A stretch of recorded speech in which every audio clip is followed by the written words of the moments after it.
বিদায় হজের মর্মবাণী। শুক্রবার 9 জিলহজ 10 হিজরি সনে হজের সময় আরাফা ময়দানে দুপুরের পর হযরত মুহাম্মদ সাল্লাল্লাহু আলাইহি সাল্লাম লক্ষাধিক সাহাবার সমাবেশে এই ঐতিহাসিক ভাষণ দেন। হামদ ও সালার পর তিনি বলেন, হে মানুষ, তোমরা আমার কথা শোনো। এরপর এই স্থানে তোমাদের সাথে আর একত্রিত হতে পারবো কিনা জানি না।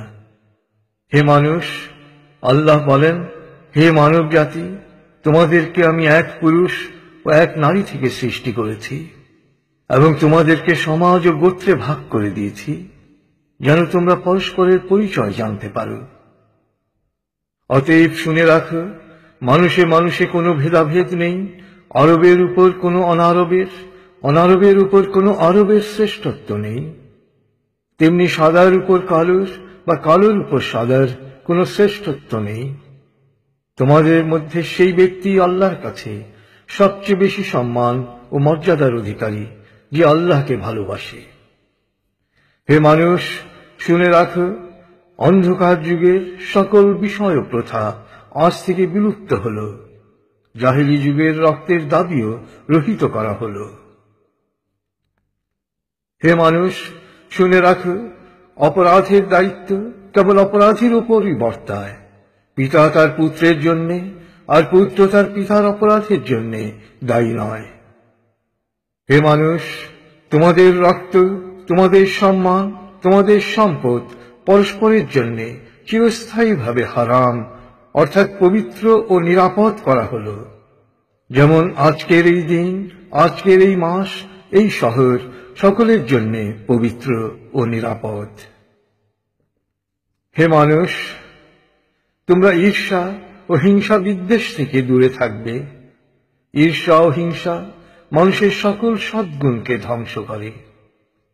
হে মানুষ, নারীদের সম্পর্কে আমি তোমাদের সতর্ক করে দিচ্ছি। তাদের সাথে নিষ্ঠুর আচরণ করো না। তাদের উপর যেমন তোমাদের অধিকার রয়েছে, তেমনি তোমাদের উপর তাদেরও অধিকার রয়েছে। সুতরাং তাদের কল্যাণের দিকে সবসময় খেয়াল রেখো। হে মানুষ, অধীনস্থদের সম্পর্কে সতর্ক হও। তোমরা নিজেরা যা খাবে তাদেরও তা খাওয়াবে, নিজেরা যা পরবে তাদেরও তা পরাবে। শ্রমিকের শরীরের ঘাম শুকানোর আগেই তার মজুরি পরিশোধ করবে। হে মানুষ, বিশ্বাসী সেই ব্যক্তি যার হাত ও মুখ থেকে অন্যের সম্মান, ধন ও প্রাণ নিরাপদ। সে নিজের জন্য যা পছন্দ করে অন্যের জন্য তাই পছন্দ করে। হে মানুষ, বিশ্বাসীরা পরস্পরের ভাই। সাবধান, তোমরা একজন আরেকজনকে হত্যা করার মতো কুফরি কাজে লিপ্ত হও না। হে মানুষ, শুনে রাখো, আজ হতে বংশগত শ্রেষ্ঠত্ব বা কৌলীন্য প্রথা বিলুপ্ত করা হল। কুলীন বা শ্রেষ্ঠ সেই যে বিশ্বাসী ও মানুষের উপকার করে। হে মানুষ, ঋণ অবশ্যই ফেরত দিতে হবে। বিশ্বস্ততার সাথে প্রত্যেকের আমানত রক্ষা করতে হবে। কারো সম্পত্তি সে যদি স্বেচ্ছায় না দেয় তবে তা অপর কারোর জন্য হালাল নয়। তোমরা কেউ দুর্বলের উপর অবিচার করো না। হে মানুষ, জ্ঞানীর কলমের কালি শহীদের রক্তের চেয়েও মূল্যবান। জ্ঞান অর্জন প্রত্যেক নরনারীর জন্য ফরজ, কারণ জ্ঞান মানুষকে সঠিক পথ দেখায়। জ্ঞান অর্জনের জন্য প্রয়োজনে তোমরা চীনে যাও।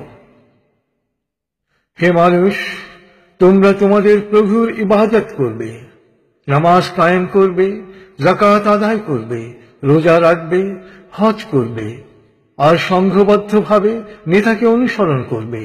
তাহলেই তোমরা জান্নাতে দাখিল হতে পারবে। হে মানুষ, শুনে রাখো, একজন কুশ্রী কদাকার ব্যক্তিও যদি তোমাদের নেতা মনোনীত হয়, যতদিন পর্যন্ত সে আল্লাহর কিতাব অনুসারে তোমাদের পরিচালিত করবে, ততদিন পর্যন্ত তার আনুগত্য করা তোমাদের অবশ্য কর্তব্য। হে মানুষ, শুনে রাখো, আমার পর আর কোন নবী নেই। হে মানুষ, আমি তোমাদের কাছে দুটো আলোকবর্তিকা রেখে যাচ্ছি। যতদিন তোমরা এই দুটো অনুসরণ করবে, ততদিন তোমরা সত্য পথে থাকবে। এর একটি হলো আল্লাহর কিতাব, দ্বিতীয়টি হলো আমার জীবন দৃষ্টান্ত। হে মানুষ, তোমরা কখনই ধর্ম নিয়ে বাড়াবাড়ি করো না, কেননা অতীতে বহু জাতি ধর্ম নিয়ে বাড়াবাড়ি করার কারণে ধ্বংস হয়ে গেছে। হে মানুষ, প্রত্যেককেই শেষ বিচারের দিনে সকল কাজের হিসেব দিতে হবে, অতএব সাবধান হও। হে মানুষ, তোমরা যারা এখানে হাজির আছো, আমার এ বাণীকে সবার কাছে পৌঁছে দিও।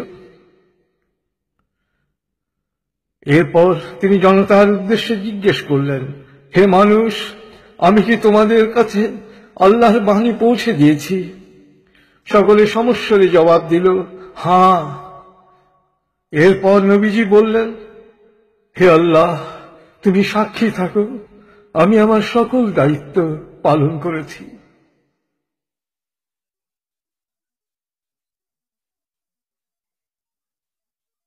রাসূলুল্লাহ সাল্লাল্লাহু আলাইহি ওয়াসাল্লামের উম্মত হিসেবে আমাদেরও দায়িত্ব তার এই শেষ বাণী সবার কাছে পৌঁছে দেয়া। আল্লাহ আমাদের সবাইকে এ দায়িত্ব পালন করার তৌফিক দান করুন। আমিন। تذكر يوما كنت تعانق دمعة الفكر تناجي الله في صبر وترجو